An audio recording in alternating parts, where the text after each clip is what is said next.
짙은 보랏빛이 매력적인 가지. 대표적인 여름 채소로 부족한 수분을 채워줄 뿐만 아니라 항산화 성분이 풍부해 퍼플푸드의 대명사로 큰 사랑을 받아왔다. 식감 또한 부드러워 여름철 잃어버린 입맛을 살아나게 해주며 구이나 볶음, 무침 등 다양한 요리법에 따라 그 맛 또한 천의 얼굴을 갖고 있는 가지. 오늘 건강밥상에서는 보랏빛 보물 가지와 함께한다.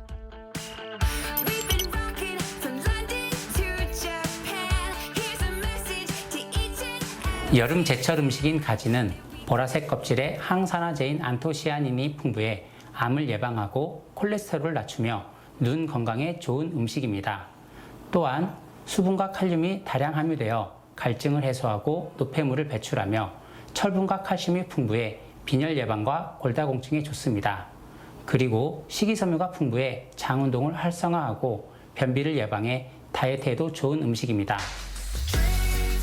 가지를 고를 때는 빛깔이 짙으면서 윤기가 나는 것을 골라야 하고 흠집이 없으며 들었을 때 묵직한 것이 싱싱한 가지다. 가지를 주인공으로 한 오늘의 첫 번째 요리는 치즈와 함께 구워 풍미를 극대화시킨 가지 오븐구이. 이어서 가지의 색다른 변신이 펼쳐진다. 만두피로 활용한 가지를 기름에 튀겨 바삭하면서 고소한 맛이 일품인 튀긴 가지 만두도 만들어보자. 컬러 푸드 중에 가장 대표적인 보라색의 식재료 뭘까요? 바로 가지입니다. 메인 요리에도 손색 없고 가니쉬로도 주로 많이 사용되는 가지. 오늘은 그 가지를 이용해서 가지 오븐 구이를 만들어 보도록 하겠습니다. 가지에는 철분이 풍부하게 들어있어 빈혈을 예방하고 피로 회복에 도움을 준다. 또한 가지에는 식이섬유가 풍부해 장 운동을 도와 변비 예방에 효과적이다. 오늘의 첫 번째 요리인 가지 오븐구이. 먼저 가지를 손질한 후 세로로 길게 잘라준다. 그런 다음 숟가락을 이용해 속을 모두 파내는데 이렇게 하면 가지 위에 토핑을 풍성하게 올릴 수 있어 가지를 싫어하는 아이들도 맛있게 즐길 수 있다. 일반적으로 가지 구이는요, 속을 파내지 않고 그냥 사용하는데요. 오늘 속을 파내서 안에 재료를 채워서 하는 이유는 좀 더 모양도 있고 맛도 좀 더 좋게 하기 위해서입니다. 가지 오븐구이에 맛과 영양을 더해줄 양파와 피망은 잘게 다져 넣는다. 프라이팬에 올리브유를 두르고 다진 마늘을 넣고 볶아준다. 그런 다음 다진 소고기와 양파, 피망을 넣은 후 스파게티 소스를 부어준다. 그리고 소금, 후추, 설탕을 더한 후 물기가 없어질 때까지 충분히 볶는다.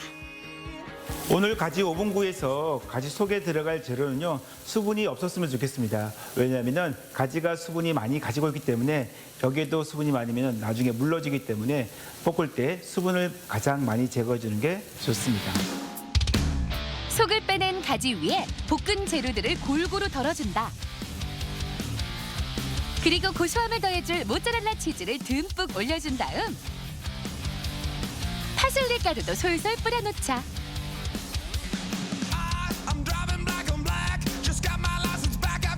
그런 다음 200도씨로 예열된 오븐에 넣고 12분에서 15분 정도 구워준다. 네, 집에 오븐이 없을 경우에 프라이팬에다가 은박지 까시고요. 오늘 가지 또 올리시고 거기 위에다가 또 은박지 까시고 뚜껑 덮으신 다음에 한 10분 정도 구우시면은 오븐처럼 그렇게 맛있는 가지 오븐 구이 만들 수 있습니다. 여름 채소 가지의 품격 있는 변신 가지 오븐구이. 부드러우면서 촉촉한 가지와 함께 갖가지 토핑이 어우러져 온 가족 영양 간식으로 그만이다. 가지는 특별하지도 않고 아주 평범한 식재료입니다. 그러나 가지가 칼로리가 아주 낮기 때문에 포만감 있게 많이 드셔도 좋습니다. 오늘은 그 가지를 이용해서 튀긴 가지 만두를 만들어 보도록 하겠습니다. 버릴 것 하나 없는 만능 채소 가지. 가지 꼭지에 들어있는 스코폴라민 성분은 항염증 작용을 하고 통증 완화에 도움을 준다. 또한 가지에 많이 들어있는 칼륨은 노폐물 배출에 효과적이다. 오늘의 두 번째 요리인 튀긴 가지 만두. 먼저 가지를 자르기 전에 꼭지에 있는 가시를 손으로 살살 뜯어내 제거해준다. 이어서 가지를 4cm 길이로 어슷하게 썰어주는데 여기서 포인트! 가지 3분의 2가량의 칼집을 넣어준다. 가지를 손질하실 때 꼭지 부분에 가시가 있기 때문에 주의를 하시고요. 또한 가지의 칼집은 3분의 2 정도 들어가게끔 해주는 게 좋습니다. 만두소에 들어갈 채소도 준비하자. 대파, 부추, 생강은 잘게 다져 놓는다. 볼에 다진 돼지고기와 대파, 부추, 생강을 넣은 후 섞어준다. 그런 다음 소금과 후추, 참기름, 튀김가루를 넣고 재료들이 골고루 섞이도록 칠해준다. 튀김옷도 만들자. 볼에 튀김가루를 한컵 붓고 물을 2분의 1컵 정도 부은 다음 튀김가루가 물에 잘 풀릴 때까지 저어준다. 오늘 가지 만두 속은요, 돼지고기 사용했는데요. 돼지고기 말고 소고기도 좋고요. 새우 아주 좋습니다. 새우의 탱탱한 맛이 그대로 살아있고 오늘 반죽의 농도는 쭈루루 흘러내릴 정도의 반죽의 농도가 좋습니다. 썰어놓은 가지에 튀김가루를 골고루 묻혀준다. 새하얀 옷을 입은 가지를 만두피처럼 양쪽으로 벌리고 속재료를 듬뿍 채워넣는다. 이제 가지 만두를 튀길 차례. 180도씨 정도로 가열한 기름에 가지 만두를 넣고 서로 엉겨붙지 않도록 잘 저어가며 튀겨준다. 속재료가 충분히 익고 겉이 노릇해질 때쯤 체에 받쳐 건져낸다. 오늘 가지 만두 튀기실 때 좀 주의할 점은요. 가지가 원래 수분이 많이 들어 있습니다. 그래서 꼭 2번 튀겨주시고요. 온도가 올라가고 난 다음에 그 다음에 2번째 넣어주면 잘 튀겨집니다. 한 김 식힌 가지 만두를 짧은 시간 동안 한 번 더 튀겨주면 더욱 바삭한 맛을 즐길 수 있는데 기름기를 잘 털어내고 그릇에 담아 놓으면 튀긴 가지 만두 완성! 촉촉한 가지를 바삭하게 즐길 수 있는 반전 레시피 튀긴 가지 만두. 고기의 육즙과 가지의 상큼함의 조화를 이루며 남녀노소 모두를 위한 특별한 별미가 탄생했다. 가지는 스펀지 같은 과육이 기름을 잘 흡수하므로 기름과 함께 조리하면 리놀레산과 비타민 E의 흡수율이 높아져 좋습니다. 또한 수분이 풍부해 갈증을 풀어주어 열이 많은 사람에게는 좋지만 성질이 차기 때문에 냉증이나 소화력이 약한 분들은 적당히 섭취하는 것을 권합니다. 인도가 원산지로 우리나라에서는 신라시대 때부터 재배되어 온 가지. 부드러운 식감도 매력적이지만 항산화 성분인 안토시아닌이 풍부해 어떤 식재료도 대체할 수 없는 최고의 영양을 선물해주는데 피로에 지친 몸에 활력을 불어넣어주고 면역력을 높여주며 성인병 예방에도 탁월한 가지. 무더운 여름 더위와 맞설 튼튼한 체력을 꿈꾼다면 보랏빛 보양 채소 가지가 해답이다.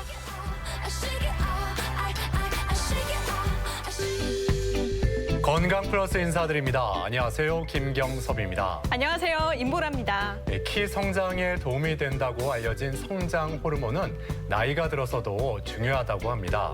이 성장 호르몬이 우리 몸의 에너지 대사나 단백질 합성 같은 다양한 역할을 하기 때문에 분비량을 유지하는 게 중요하다고 하는데요. 나이가 들수록 이 성장 호르몬 분비량이 유지돼야지 더 건강하게 지낼 수 있고 또 노화도 늦출 수 있다고 하죠. 그렇습니다. 보통 성장을 다 하고 나면 성장 호르몬 분비가 멈춘다고 생각하기 쉬운데 그렇지 않습니다. 관리를 잘하면 성인이 되어서도 성장 호르몬이 분비될 수 있는데요. 특히 잠을 잘 자는 것이 매우 중요합니다. 밤 11시부터 새벽 1시까지 또 잠든 뒤 3시간 뒤부터 성장 호르몬 분비가 많아진다고 하니까요. 적어도 10시 전에는 잠을 자주는 게 좋겠죠? 그렇습니다. 이 성장 호르몬의 가장 큰 적은 스트레스 호르몬입니다. 스트레스를 너무 많이 받으면 코르티솔이라는 스트레스 호르몬이 많이 분비가 되는데 이게 성장 호르몬의 분비를 방해한다고 하거든요. 그러니까 평소에 밝고 긍정적인 생각을 갖도록 노력을 하고 스트레스를 받으면 해소할 수 있는 방법을 찾아서 실천에 옮기시는 게 좋겠습니다.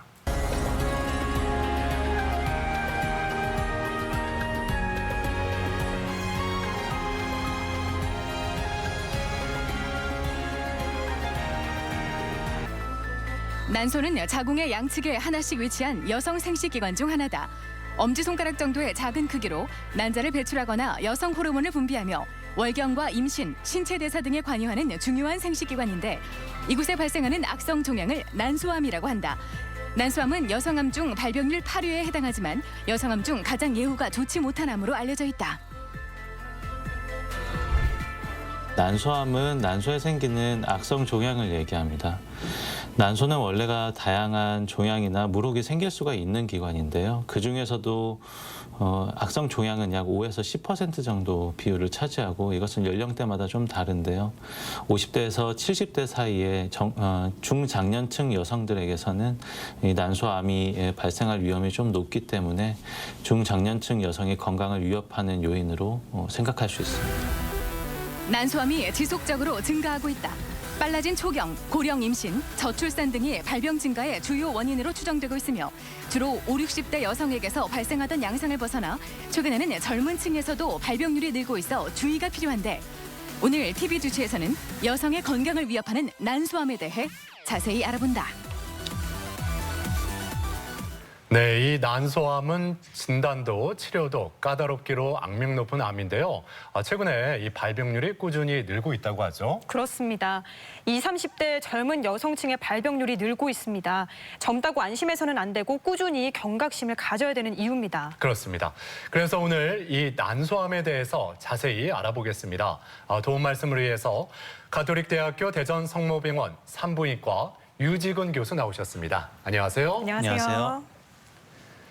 자, 오늘 주제가 난소암인데 먼저 이 난소가 여성의 몸에서 어떤 기능을 하는지부터 짚어볼까요? 예, 먼저 난소의 기능에 대해서 말씀을 드리겠습니다. 난소는 크게 두 가지 기능이 있는데요. 첫 번째 기능은 임신과 출산에서 굉장히 중요한 기능이죠. 한 달에 한 번씩 난자를 성숙시키고 그리고 배란을 시키는 기능을 하고요. 또 두 번째로 중요한 기능은 여성 호르몬을 분비하는데요. 이 에스트로겐과 프로게스테론이라는 여성 호르몬을 분비함으로써 청소년기에는 여성으로서의 성장을 담당하게 되고 성인기에서는 여성의 건강을 유지하게 하는 그런 호르몬 분비를 하게 됩니다. 네. 난소는 아무래도 여성의 가장 중요한 생식 기관 중에 하나인데요. 자, 그렇다면 난소암은 구체적으로 어떤 질환인가요?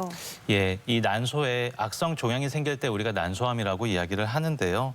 사진으로 설명을 드리면 이 가운데에 있는 큰 기관은 자궁이고요. 그 자궁에서 양쪽으로 난소가 각각 하나씩 연결되어 있는 형태로 존재하게 됩니다.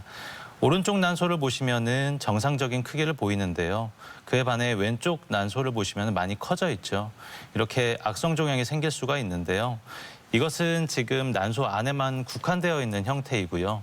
하지만은 다양한 형태로 나타날 수 있고 대표적으로는 이렇게 난소의 표면에 좁쌀과 같은 아주 작은 알갱이들이 묻듯이 이렇게 표면에 생기면서 그 주변 장기나 골반벽 그리고 뭐 방광이나 직장 주변에 쉽게 묻음으로써 전이가 되게 됩니다. 이러한 형태가 가장 흔한 난소암의 형태라고 할 수 있습니다. 네. 그런데 이 난소암이 다른 여성암에 비해서 진단과 치료가 어렵다 이런 이야기를 많이 하는데 네. 특별히 이유가 있을까요? 예, 그렇습니다. 난소암은 우선 진단이 매우 어렵고요. 그리고 치료가 좀 어려운 그런 특징이 있습니다. 첫 번째로는 우선 난소암은 초기 증상이 없기 때문에 조기 진단하기가 좀 어렵습니다. 암 발생 초기에는 아무런 증상이 없는 경우가 많고요. 그래서 뭔가 아랫배가 불편하거나 어떤 증상들이 나타났을 때는 대개는 약간 진행된 경우가 많습니다. 그래서 병원에 내원했을 때는 3기 이상으로 진단이 되는 경우가 60에서 70% 정도로 굉장히 많고요. 그리고 또 한 가지는 그렇게 병기가 높게 초기에 진단이 되다 보니까 치료를 다 마치고 나서도 수개월 후에 다시 재발하는 경우가 꽤 많습니다. 자, 그렇다면 난소암이 다른 여성암과 비교해서 발병률이 어느 정도인지도 궁금합니다. 예, 난소암은 한 해에 약 2,700분 정도가 진단을 받으시고 있습니다. 이것은 10년 전에 비해서는 1.5배 정도 증가한 것이고요. 굉장히 가파르게 증가하고 있는 암종 중에 하나인데요. 다른 부인암과 같이 비교해보면 자궁경부암, 그리고 난소암, 자궁내막암 이 세 가지 암종이 대표적인 부인암, 여성암이라고 할 수 있는데 거의 비슷한 비율로 최근에는 발생을 하고 있습니다. 그중에서도 난소암은 이 원격 전이는 가장 많이 발생하는 암종이고요. 뭐 원격 전이라고 하면은 다른 장기에 뭐 이렇게 전이가 쉽게 된다는 말씀인가요? 예, 어떤 그렇죠. 의미일까요? 진단 당시에 다른 장기에 전이가 더 쉽게 발견이 된다는 것이고요. 자궁 경부암이나 자궁 내막암 같은 경우에는 난소암에 비해서 더 일찍 조기에 발견되는 경우가 더 많죠. 네, 그렇군요. 이렇게 발병률이 꾸준히 늘고 있다 말씀을 하셨는데 연령대별로는 어떻게 되는지 이 점도 좀 말씀해 주시죠. 예, 연령대별로는 우선 55세에서 65세, 75세 이 사이가 가장 발생이 많고요. 하지만 최근 들어서는 더 어린 연령에서도 많이 발생을 하고 있습니다. 전체적으로 보면은 40세 이전에는 비교적 발생이 좀 드물다고 볼 수가 있고요. 그래서 중년 여성들에게 많이 발생하는 암종입니다. 자, 이렇게 20대에서 80대까지 다양한 연령층에서 난소암이 발병을 하는데요. 난소암이 발병하는 원인은 뭘까요? 예, 난소암의 발생 원인은 아주 명확하게 밝혀진 것은 아니고요. 그중에서도 가장 유력하게 우리가 생각하는 가설은 난소가 끊임없이 배란을 하는 그런 환경이 있을 때 난소암의 발생률이 더 높다는 건데요. 최근 들어서는 서구화된 식습관 때문에 초경 연령이 더 빨라지고요. 그리고 폐경 연령은 더 늦어지거든요. 이렇게 난소가 쉬지 않고 배란을 하는 기간이 더 길어질수록 난소암 발생의 위험이 더 올라가고 있다는 것이고요.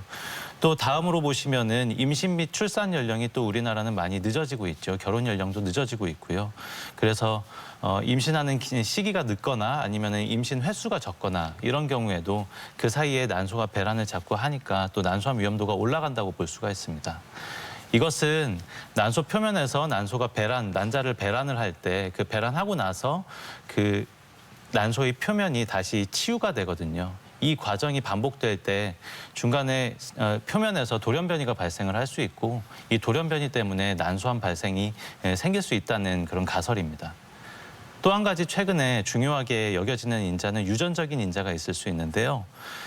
특히 유전성 유방암 난소암 증후군에 대해서 간략하게 좀 말씀을 드리도록 하겠습니다. 우리 몸에는 23쌍의 유전자가 염색체가 있는데요. 이 중에서 특히 17번 그리고 13번 염색체에는 이 브라카라고 하는 특정 영역이 존재합니다. 이 브라카 영역에 돌연변이가 발생을 하는 것을 우리가 유전성 유방 난소암 증후군이라고 얘기하는 것이고요. 이럴 경우에는 유방과 난소암 발생 확률이 굉장히 많이 증가하게 됩니다. 그런데 이 유전자는 모든 난소암에 해당하는 것은 아니고요.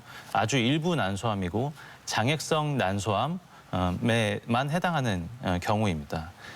그런데 이 염색체에 돌연변이가 생길 경우에는 자녀들에게 이 염색체가 유전이 될 수가 있거든요. 그 확률은 약 50% 정도이고요. 그런데 이 유전성 유방 난소암 증후군은 난소암보다도 사실 유방암 발생 가능성이 굉장히 높습니다. 그렇기 때문에 난소암에 걸렸을 때 이 돌연변이를 가지고 있다면 또 유방암의 발생 위험성이 높기 때문에요. 미리 사전에 정기적인 건강검진을 하고요. 이 발생을 미리 차단하고 예방을 할 수가 있겠습니다. 자, 그런데 난소암이 초기에는 증상이 없다가 진행되면은 증상이 나타난다 앞서 말씀을 하셨잖아요. 그랬을 때 어떤 증상들이 주로 나타날까요? 네, 난소암이 초기에는 증상이 없고요. 만약에 좀 진행이 되게 된다면 가장 대표적으로는 하복부 불편감, 소화장애, 복통 이런 증상들이 발생을 할 수가 있습니다.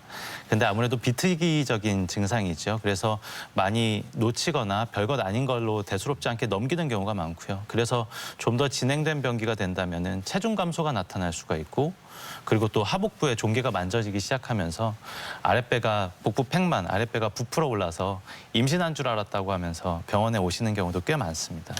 그리고 폐경 후 질출혈, 이 폐경이 된 이후에 질출혈이 발생하는 것은 썩 좋지는 않은 사인인데요. 난소암의 경우는 드물지는 않지만 종종 관찰을 할 수가 있습니다.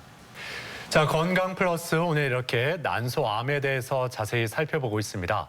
그럼 여기서 병원을 직접 찾아가서 환자들의 이야기를 들어보고 진단과 치료법에 대해서 살펴보겠습니다. 화면으로 만나보시죠. 난소암은 암이 상당히 진행될 때까지 특별한 증상이 없는 탓에 조용한 암살자라 불릴 정도로 악명이 높다. 난소암에 동반하는 증상으로는 복부 팽만이나 더부룩함, 하복부 통증, 메스꺼움, 변비 등이 꼽히는데 조기 난소암에서는 이런 증상마저 없는 경우도 많다. 초기에 발견하면 5년 생존율이 90%를 넘지만 환자의 3분의 2가량이 3기 이후에야 진단을 받는다. 네, 어디가 불편해서 오셨어요? 네, 올해 초부터 오른쪽 아랫배가 아프더니 한 달 전부터는 뭐가 만져지는 것 같은 느낌이 들어왔습니다. 배가 어떻게 아프셨어요? 쿡쿡 쑤시면서요. 이렇게 뭐가 누르는 듯하게 아프거든요. 그러면 혹시 질출혈은 없으셨어요? 아니면은 질 분비물이 더 안 좋아지거나? 특별히 그런 일은 없었습니다. 난소암은 배란이 반복되는 과정에서 나팔관과 난소에 문제가 생겨 발생하는 암으로 배란이 자주 일어날수록 위험도가 증가한다. 따라서 저출산과 불임이 난소암의 위험인자로 알려져 있으며 이외에도 가족력, 과체중, 골반염, 자궁 내막증의 병력도 위험인자에 손꼽힌다. 이 환자분은 50대 여성분으로 아랫배에서 만져지는 종괴 그리고 아랫배 불편감 주소로 내원하신 분입니다. 저희가 배를 촉진해 봤을 때도 아랫배에서 공 모양의 한 15cm 정도 되는 종괴가 촉진이 됐었고요. 초음파 검사를 시행했을 때도 여러 개의 방을 보이는 다방성의 난소 종괴가 관찰이 되었습니다. 저희가 다음에 시행할 검사로는 CT 그리고 피검사, 종양 피지자 검사를 통해서 이것이 진짜로 암일지 아니면 다른 양성 종양일지에 대해서 감별을 좀 해야 되고 이후에 수술적인 치료가 필요하기 때문에 수술적 치료도 계획을 해야겠습니다. 난소암이 의심되는 경우 골반 진찰을 하게 되고 이때 종양이 촉진되면 질 초음파 검사를 시행해 종양의 크기와 모양 등을 확인한다. 그리고 혈액 검사를 통해 악성 가능성 여부를 예측할 수 있으며 난소암의 최종적인 진단은 조직 검사를 통해 이루어지는데 암의 진행 정도와 전이 유무, 종류 등을 판별할 수 있고 컴퓨터 단층 촬영을 통해 다른 장기 전이 유무를 확인할 수 있다. 이제 수술한 지 한 1년 정도 됐는데요. 네. 아랫배가 좀 많이 아프거나 아니면 소화가 잘 안 되거나 뭐 구역질이 있거나 이런 뭐 불편한 증상은 없으셨어요? 네, 특별히 그런 증상은 없었어요. 예, 요새 운동은 많이 하고 계세요? 몸이 좀 많이 힘들어서 금방 지치고 그래서 올해는 못하고 조금씩 10분씩 20분씩 저기 막 걷기 운동하고 있어요. 그럼 요새 기분은 좀 괜찮으세요? 그러니까 뭐 갱년기 증상이 오거나 우울감이 좀 오거나 하진 않으세요? 요즘에 좀 우울하기도 하고요. 그리고 지난번보다 갱년기 증상이 더 심해지긴 했어요. 난소암은 다른 암보다 진행이 빠르고 재발률이 높은 편이다. 따라서 치료 이후에도 재발이나 전이를 조기에 발견하는 것이 중요한데 일반적으로 수술 후 첫 1년은 1개월에서 3개월마다, 2, 3년은 3개월에서 6개월마다 정기적으로 병원을 방문해 추적 검사를 해야 한다. 이 환자분은 약 1년 전에 난소암에 대해서 수술을 받고 그리고 항암 치료까지 완료를 한 분입니다. 그리고 지금 추적 관찰을 계속 지속을 하고 있고요. 3개월가량마다 병원에 방문해서 피검사 그리고 신체 검사를 하고 그리고 매 6개월마다는 영상 검사를 진행을 하고 있고 아직까지 재발의 소견은 보이지는 않고 있는데 다만 수술 이후에 우울감을 좀 호소하시는 부분이 있어서 여기에 대해서 정서적인 지지 그리고 필요시 호르몬 치료 같은 것들을 계획을 해야겠습니다. 난소암의 기본적인 치료법은 수술 치료다. 하지만 수술이 힘든 환자의 경우 항암 화학요법을 먼저 시행한 후 수술 치료를 할 수도 있다. 수술 후 난소암 조직이 얼마나 남아있는지가 환자의 예후를 결정하는 데 가장 중요한 요인인 만큼 암 조직이 남지 않도록 가능하면 많은 종양을 제거해야만 한다. 초기를 제외한 대부분의 난소암 환자들은 수술 치료 후 복합 항암 화학요법을 시행하게 된다. 난소암은 조기 발견이 많이 어려운 편입니다. 그 이유는 난소암이 걸렸을 때 생길 수 있는 증상이 좀 비특이적이기 때문인데요. 이를테면 소화불량이라든지 아랫배 통증 같은 것들은 다른 질환이 없는 경우에서도 많이 생길 수 있는 증상이기 때문에 난소암을 의심하기가 쉽지가 않죠. 그래서 정기적인 자궁 그리고 난소 초음파 검사 그리고 자궁경부암 검진을 꾸준히 한다든지 해서 정기적으로 산부인과 진찰을 자주 받으시는 것이 난소암을 조기에 발견할 수 있는 지름길입니다. 유방암, 자궁경부암과 함께 3대 여성암으로 꼽히는 난소암. 유병률은 여성 10만 명당 2% 내외로 다른 암에 비해 낮지만 특별한 증상이 없어 뒤늦게 발견되면 치명적이다. 또한 다른 암과 마찬가지로 조기에 발견할 경우 완치될 가능성이 높아 정기검진을 통한 조기 진단이 무엇보다 중요한데 젊고 증상이 없다고 방심하지 말고 적극적인 검진을 통한 예방이 최선임을 기억하자. 네, 병원을 직접 찾아가서 환자들의 이야기를 들어보고 난소암의 진단법과 치료법에 대해서 살펴봤습니다. 계속해서 이 난소암의 진단법에 대해서 자세히 설명을 해주시죠. 예. 난소암을 진단하기 위해서는 처음에 병원에 오셨을 때 신체 검진을 먼저 하게 되죠. 그래서 복부를 만져보고 그리고 내진을 시행함으로써 난소의 종괴의 크기나 성상 그리고 유착이 있는지를 먼저 판단을 하게 되고요. 그 다음으로 할 수 있는 가장 간편하고 바로 할 수 있는 영상 검사는 산부인과 초음파가 되겠습니다. 그래서 난소 안에 어떤 종괴가 있는지 그리고 그 종괴의 암이 의심되는 상황인지를 먼저 판단을 한 다음에 그 다음으로 할 수 있는 검사는 복부 CT 그리고 피검사로서는 종양표지자 검사를 많이 시행을 하고 있습니다. 이 종양표지자 검사가 뭔가 하면은 피검사 중에서 난소암에 걸렸을 때 특정 단백질이 수치가 상승하게 되거든요. 그래서 이것을 피검사를 통해서 검출을 해내는 것인데 반드시 난소암을 이야기하는 것은 아니고요. 난소암일 경우에 더 많이 올라가는 것이기 때문에 CT나 다른 초음파 이학적 검사와 같이 합쳐서 해석을 해야 됩니다. 이렇게 수술 전에 검사가 끝나게 되면요. 조직검사로서는 수술적으로 조직검사를 하게 됩니다. 우리가 흔히 갑상선암이나 유방암을 생각해 보면요. 아주 가느다란 바늘로 찔러서 세포를 흡인을 함으로써 그것을 현미경으로 보고 우리가 진단을 할 수가 있는데 난소암은 거기에 해당하지가 않습니다. 그 이유는 난소암은 대개 종괴가 좀 큰 편이고요. 그래서 양성, 정상 조직과 암성 조직이 여러 가지 골고루 섞여 있기 때문에 그것을 바늘로 흡인을 했을 때 항상 암이 나오는 것은 아니기 때문에 정확도가 떨어지는 게 있고요. 또 한 가지는 이 종괴를 천공을 시켰을 때 그 주변, 난소 주변으로 악성 종양들이 파급될 수가 있기 때문에 그런 방법들은 지양하고 있고 최종적으로 수술적으로 조직을 얻고 그리고 거기서 확진을 하게 됩니다. 자, 모든 암에는 아무래도 병기가 있을 텐데 난소암의 병기는 어떻게 나눠지나요?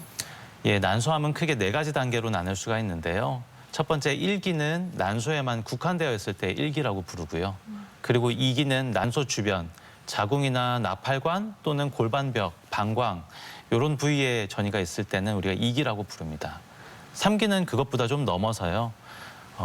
복강 내에 소장 주변이라든지 아니면 쓸개나 간 또는 림프절에 전이가 있을 때는 우리가 3기라고 부릅니다. 그리고 4기는 폐라든지 척추뼈 등 여러 원격 부위에 전이가 있을 때는 우리가 4기라고 부릅니다. 네. 그렇군요. 예. 뭐 모든 암이 다 그렇듯이 병기에 따라서 치료 방법이 조금 달라지지 않겠습니까? 예, 난소암일 경우에는 치료법 어떤 식으로 이루어지는지 말씀해 주시죠.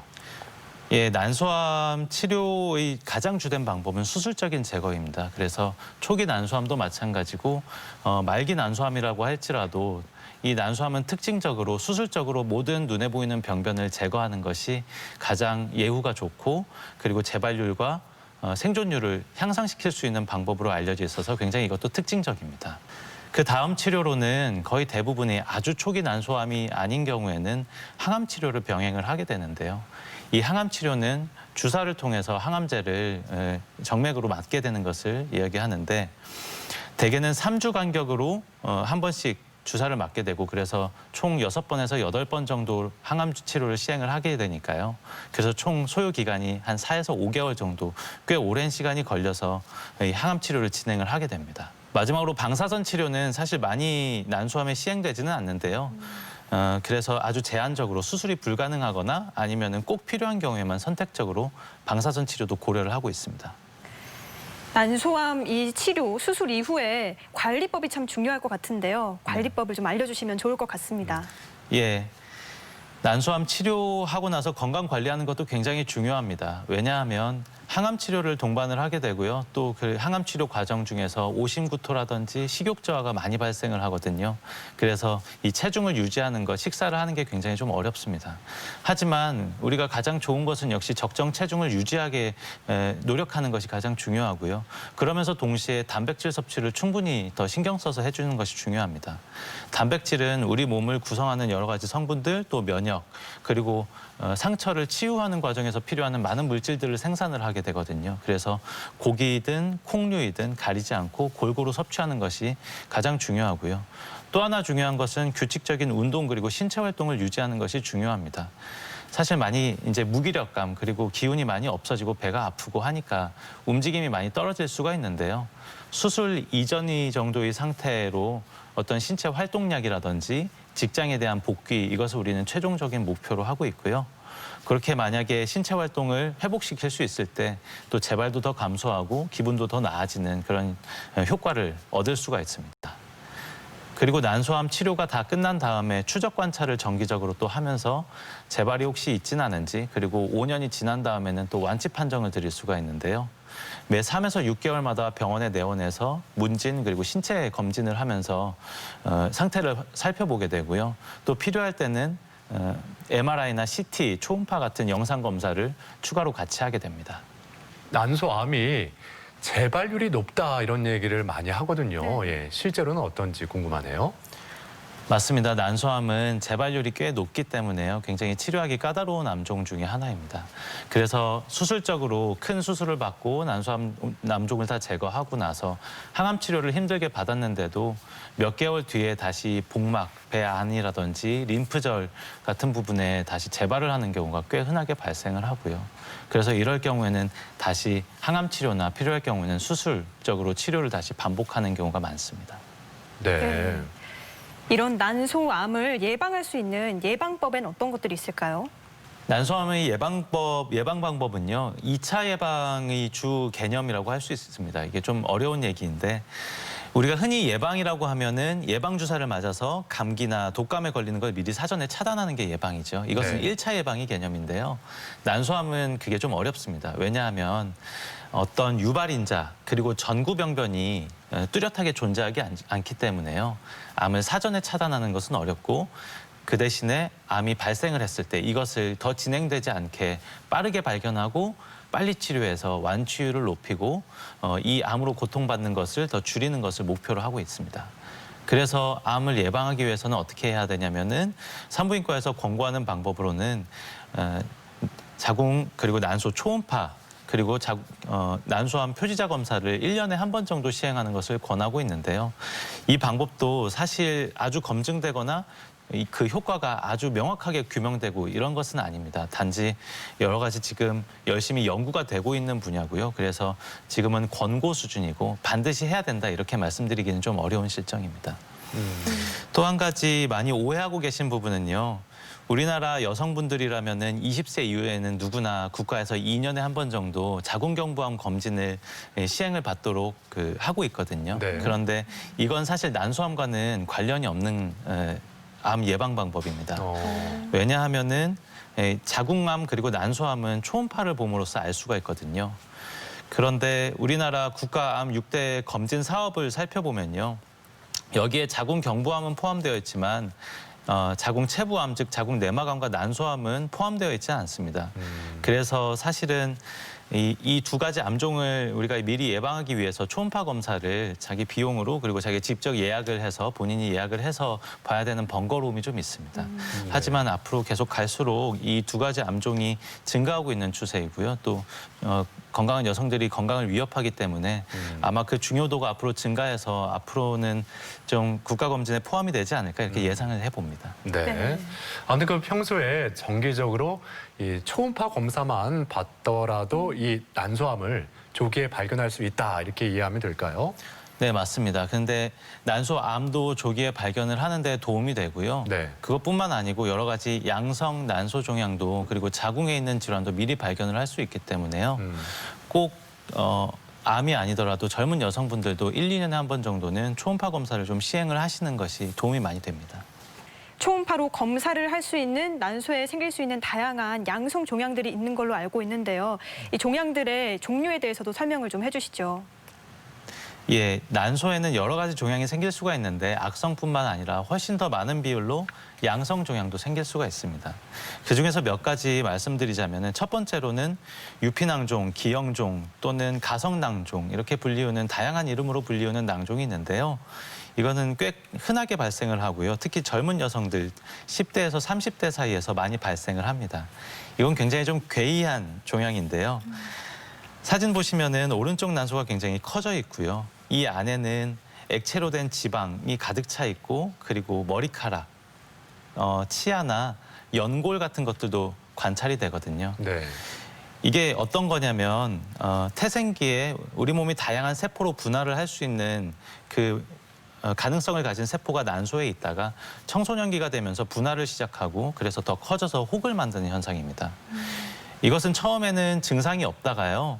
어느 정도 일정 부분 이상 커지면 꼬일 수가 있습니다. 그래서 극심한 통증을 유발을 할 수가 있는데 그런 경우에는 오른쪽에 보이시는 사진처럼 괴사가 진행이 되고 그래서 한쪽 난소를 잃을 수가 있거든요. 그렇기 때문에 초음파 검사를 통해서 미리 이 혹이 있는 것을 알고 더 커지기 전에 수술을 받음으로써 소중한 난소를 더 보존을 할 수가 있겠죠. 다음으로 말씀드릴 것은 자궁 내막증에 의한 자궁 내막종입니다. 이것은 최근에 또 많이 증가하고 있고요. 서구화된 식습관이나 생활 습관 때문일 것이라고 생각이 됩니다. 이것은 자궁을 보시면 자궁 안을 둘러싸고 있는 것은 자궁 내막이라고 부르는데요. 한 달에 한 번씩 여성분들이 월경을 할 때 이 자궁 내막 조직이 아래쪽으로 질 쪽으로 빠져나올 뿐만 아니라 나팔관을 통해서 역류하면서 배 안으로 들어갈 수가 있습니다. 하지만 거의 대부분의 여성분들이 같은 경우에는 배 안에 있는 면역세포나 복수들 때문에 이런 자궁 내막 세포들이 다 사멸돼서 없어져야 정상인데 우리나라에서는 한 5에서 10% 정도 되는 여성분들은 이것이 그대로 자궁 표면이나 난소 표면 그리고 방광 주변에 생착을 하면서 이러한 부위들도 한 달에 한 번씩 월경을 같이 하게 되는 것입니다. 그래서 난소에 혹을 만들 수가 있고요. 또 유착을 만들거나 통증을 많이 유발을 할 수가 있어서요. 불임이 큰 원인 중에 하나가 됩니다. 그래서 미리 이러한 종양이 있을 때 사전에 알고 수술적인 제거를 하는 것이 또 불임을 미리 예방을 하는데 그리고 월경통을 차단하는 데 많은 효과가 있습니다. 또 한 가지 제일 많이 이제 병원을 찾는 것이 아마 자궁과 관련된 양성 종양일 것인데요. 자궁 근종 그리고 자궁 성근증 이 두 가지 질환 때문에 또 많이 오십니다. 이 두 질환 모두 다 월경과다 그리고 월경통을 유발을 할 수가 있기 때문에요. 너무 커지기 전에 미리 사전에 관리를 받으시면서 또 삶의 질을 떨어뜨리는 것을 미리 차단하고 가입력을 보존하고 이렇게 하는 데 도움을 많이 받으실 것이라고 생각이 됩니다. 대전 MBC 건강플러스 오늘은 난소암에 대한 이야기 나누고 있는데요. 이번에는 난소암에 대한 오해와 진실을 OX로 풀어보도록 하겠습니다. 네. 자, 먼저 피임약을 장기간 복용하면 난소암에 걸릴 확률이 높아진다. O일까요? X일까요? 예, 답은 X입니다. 피임약을 복용하는 것은 통상적으로 난소암을 예방하는 효과가 있다고 보고요. 5년 이상 복용했을 때는 약 난소암의 위험도를 50% 정도 감소한다고 보고 있습니다. 다음 질문입니다. 출산과 모유 수유가 난소암 예방에 도움이 된다. O일까요? X일까요? 네, 정답은 O입니다. 출산 그리고 모유 수유 과정에서는요. 난소가 배란을 하는 일을 쉬게 됩니다. 그렇기 때문에 난소암이 발생할 수 있는 위험을 낮추는 효과가 있는 것이죠. 그렇군요. 네. 예. 자, 그리고 유방암이 있으면은 난소암에도 걸릴 확률이 높아진다. O일까요? X일까요? 네, 이것은 O입니다. 아주 많은 확률로 증가하는 것은 아닌데요. 네. 그래도 유방암이 만약에 이전에 진단되었던 분들 같은 경우에는 이후에 난소암이 진단될 확률이 2배에서 3배 정도 좀 증가하는 경향이 있습니다. 마찬가지로 가까운 가족분들 중에서도 유방암이 있는 경우에는 본인에게 난소암이 발생할 확률이 2배에서 3배 정도 아주 약간이지만 증가하는 추세가 있습니다. 예. 네. 이번 질문은요. 난소암은 유전이 된다. 이건 OX 어느 걸 고르시겠어요? 이것은 세모로 하겠습니다. 세모. 예. 네. 사실은 모든 암종은 어느 정도는 유전성이 다 있거든요. 난소암 같은 경우에는 브라카 유전자라고 해서 그 유전성이 꽤 많이 밝혀진 경우인데 하지만 그렇지 않은 유전되지 않는 난소암은 전체의 80% 이상을 차지해서 훨씬 더 많거든요, 비율이. 그렇기 때문에 이것은 사실은 세모이지만 X에 가까운 세모라고 할 수 있겠습니다. 그렇군요. 예. 자, 또 난소암은 다른 암에 비해서 항암제 효과가 좋은 편이다. 이렇게 말씀을 드린다면 맞는 얘기일까요? 잘못된 얘기일까요? 네, 이건 맞는 말씀입니다. 예.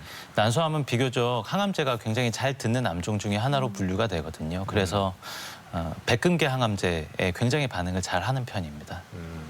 이렇게 난소암에 대한 오해와 진실을 OX로 풀어봤고요. 계속해서 시청자 여러분의 궁금증도 하나씩 풀어보겠습니다.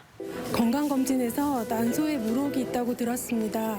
그대로 놔두면 난소암이 될 수 있나요?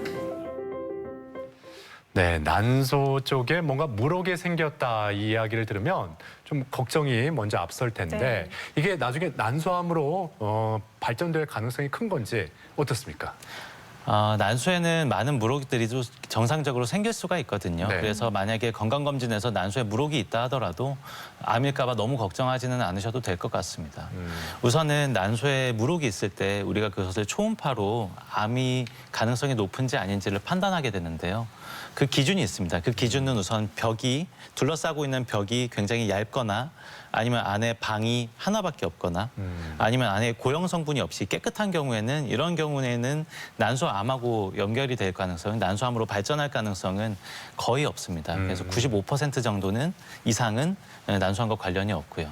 다만 반대로 겉에 벽이 굉장히 두껍거나 아니면 다방성으로 되어 있거나 방이 여러 개 있거나 격벽이 많거나 아니면 굉장히 사이즈가 크거나 한 경우에는 이런 경우에는 난소암일 가능성도 있거든요. 그래서 CT라든지 추가 검사를 좀 해보는 것이 좋습니다.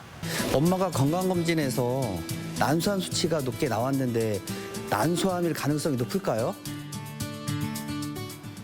이 질문처럼 난소암 수치가 높게 나왔다면 난소암일 가능성이 높아질까요? 물론 그래도 걱정이 많이 되시겠죠. 요새는 또 건강검진에서 난소암 피검사를 많이 하거든요. 네. 하지만 실제로 난소암 피검사 수치가 올랐을 때 난소암으로 진단받는 경우가 그리 많지는 않습니다. 어쨌든 선별검사로서 아주 중요한 검사고요. 그 얘기는 피검사에서 난소암 수치가 올랐을 때 다른 질환 원인 때문에 이 수치가 오를 수 있는 경우가 너무 많거든요. 이를테면 자궁근종이나 자궁성근증 아니면은 난소 쪽에 염증이 있거나 아니면 자궁내막증이 있을 때도 마찬가지로 이 종양표제 검사가 오르기 때문에요.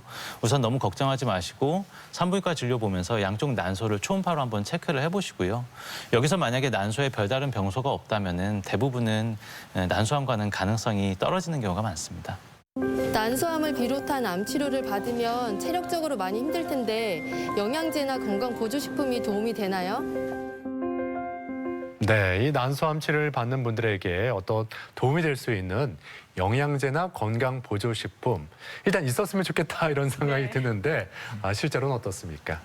저도 마찬가지 생각입니다. 예. 근데 아직까지는 뚜렷하게 난소암에 효과가 좋다고 밝혀진 건강 보조식품이나 영양제가 지금으로서는 없는 상태입니다.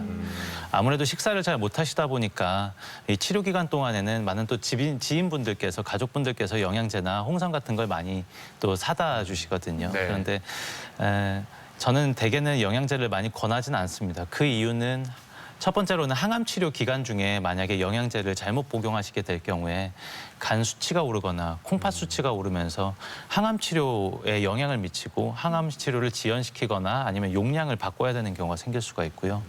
또 두 번째로는 항암 치료를 다 끝나고 나서 그 다음에 또 생길 수 있는 여러 가지 항암 부작용, 합병증들 때문에 저희가 또 약을 처방을 드리게 되는데 건강 보조식품이나 영양제들이 이 약과 또 상호작용을 일으키면서 약 효과를 너무 세게 한다거나 아니면 또 너무 떨어뜨린다거나 이런 현상이 발생을 할 수가 있거든요. 그래서 저는 개인적으로는 영양제나 건강 보조식품은 많이 권해드리는 편은 아니고요.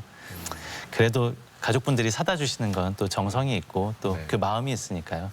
조금씩은 드시는 건 뭐 그렇게 하시라고 말씀드립니다. 네. 끝으로 난소암에 대해서 꼭 기억해야 할 점, 핵심을 요약해 주시면 좋을 것 같은데요. 난소암은 네모다라고 한다면 이 네모를 어떻게 채워주시겠어요? 네, 난소암은 동행이다. 이렇게 말씀드리고 싶습니다. 동행, 예, 그 이유에 대해서도 좀 말씀해 주신다면요. 예, 난소암은 굉장히 어려운 질환입니다. 하지만 난소암을 처음 진단받을 때 그리고 치료하는 과정에서 굉장히 많은 의사들과의 협업이 아주 중요한 질환으로 손꼽히거든요. 네. 그래서 가령 예를 들면 수술을 할 때도 산부인과 의사 혼자서 수술을 하는 것이 아니고요. 이 방광에 전이된 종괴에 대해서는 비뇨기과 선생님이 그리고 이제 장에 전이된 것은 대장암문외과 선생님. 그리고 간혹은 또 폐에 전이된 경우에는 이 흉부외과 선생님이 같이 수술방에 들어오셔가지고 다 같은 마음으로 손을 모아서 수술을 하거든요. 그래서 이런 협업이 굉장히 중요하고요. 또 수술을 다 마치고 나서 항암 치료 과정에서도 여러 가지 합병증, 부작용들이 발생을 할 수가 있고요. 또 난소를 수술하니까 갱년기 증상이라든지 또 우울감도 굉장히 많이 옵니다. 이런 것도 각각의 전문 분야 선생님들과 협업을 함으로써 더 치료 성공률을 높이고 또 그 부담을 많이 낮출 수가 있습니다. 또 한 가지는 굉장히 중요한 부분은요. 보호자분들과 주변 지인분들이 정서적인 지지입니다. 굉장히 치료 기간이 길어요. 그래서 수술하고 나서 거의 6개월 가량을 치료에 매진을 하게 되는데 주변의 가족분들이나 지인분들이 또 많이 헌신하고 노력하시면서 또 정서적으로 지지해 주시면서 이게 치료 효과가 굉장히 좋은 보탬이 되거든요. 그래서 이런 모든 부분들을 봤을 때 난소암은 혼자가 아니면서 같이 동행하는 그런 질환이다라고 생각을 하고 그래서 저도 항상 그런 마음으로 환자분들 뵙고 진료하려고 노력하고 있습니다. 그렇군요. 네. 예. 자, 건강 플러스 오늘 이렇게 난소암에 대해서 자세히 살펴봤습니다. 지금까지 도움 말씀에 산부인과 유지근 교수였습니다. 오늘 말씀 고맙습니다. 고맙습니다. 네, 이 난소암은 초기의 증상이 별로 없기 때문에 조기 발견이 매우 중요합니다. 평소에 꾸준히 정기적으로 검진만 받아도 예방과 치료에 큰 도움이 되겠죠? 맞습니다. 여성이라면 누구나 1년에 한 번씩 초음파와 피검사를 포함한 정기 검진을 꼭 받아보는 게 좋겠습니다. 네, 자 건강 플러스 오늘 저희가 준비한 내용은 여기까지입니다. 이번 한 주도 건강하게 보내시길 바라고요. 저희는 다음 이 시간에 다시 인사드리겠습니다. 함께해 주신 여러분 고맙습니다. 고맙습니다.